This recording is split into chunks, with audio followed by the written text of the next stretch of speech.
Chapter 10. Nothing in life is humdrum. Art is a great thing, but it is not the greatest. The most important of all perceptions is the continual perception of cause and effect. In other words, the perception of the continuous development of the universe. In still other words, the perception of the course of evolution.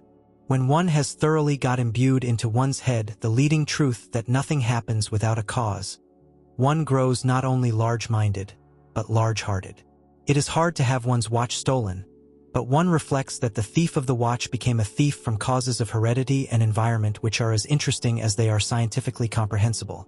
And one buys another watch, if not with joy, at any rate with a philosophy that makes bitterness impossible.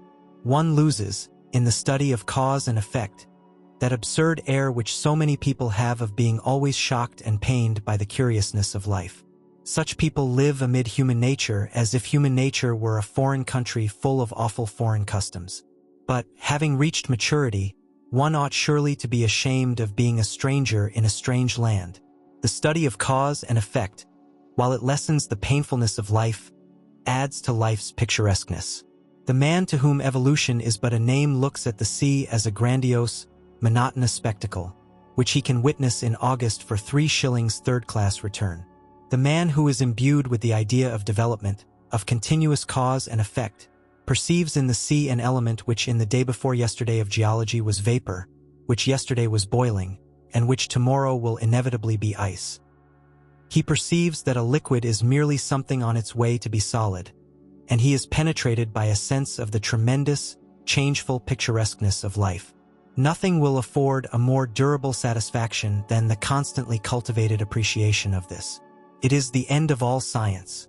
Cause and effect are to be found everywhere. Rents went up in Shepherd's Bush. It was painful and shocking that rents should go up in Shepherd's Bush.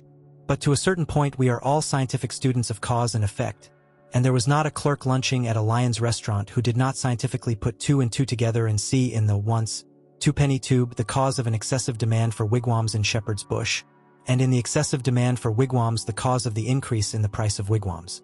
Simple, you say disdainfully. Everything, the whole complex movement of the universe, is as simple as that when you can sufficiently put 2 and 2 together. And, my dear sir, perhaps you happen to be an estate agent's clerk, and you hate the arts, and you want to foster your immortal soul, and you can't be interested in your business because it's so humdrum. Nothing is humdrum.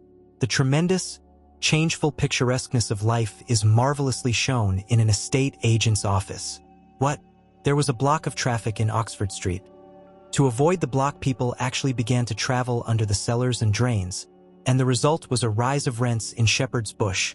And you say that isn't picturesque. Suppose you were to study, in this spirit, the property question in London for an hour and a half every other evening. Would it not give zest to your business and transform your whole life? You would arrive at more difficult problems. And you would be able to tell us why, as the natural result of cause and effect, the longest straight street in London is about 1.5 yards in length, while the longest absolutely straight street in Paris extends for miles. I think you will admit that in an estate agent's clerk I have not chosen an example that specially favors my theories. You are a bank clerk, and you have not read that breathless romance, disguised as a scientific study? Walter Bagehot's Lombard Street?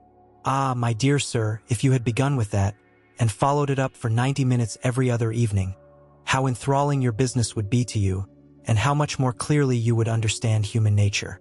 You are penned in town, but you love excursions to the country and the observation of wild life. Certainly a heart-enlarging diversion. Why don't you walk out of your house door in your slippers to the nearest gas lamp of a night with a butterfly net, and observe the wild life of common and rare moths that is beating about it, and coordinate the knowledge thus obtained and build a superstructure on it, and at last get to know something about something. You need not be devoted to the arts, not to literature, in order to live fully. The whole field of daily habit and scene is waiting to satisfy that curiosity which means life, and the satisfaction of which means an understanding heart. I promise to deal with your case, O man who hates art and literature, and I have dealt with it. I now come to the case of the person, happily very common, who does like reading. Subscribe for more.